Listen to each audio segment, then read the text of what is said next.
أتتنا المواسم مثمرة وفاضت بأطيابها الآنية، وفينا الذي ما له موسم لأمعاء أطفاله الخاوية.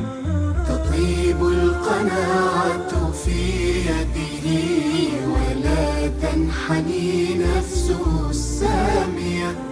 تطيب القناعة في يده ولا تنحني نفسه السامية.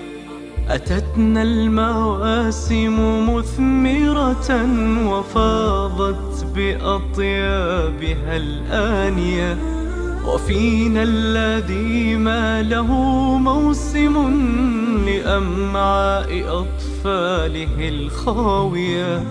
تطيب القناعة في يده ولا تنحني نفسه السامية.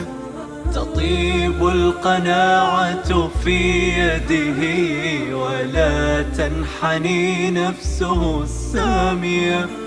فهل أينعت يدنا مرة وأهدت له لمسة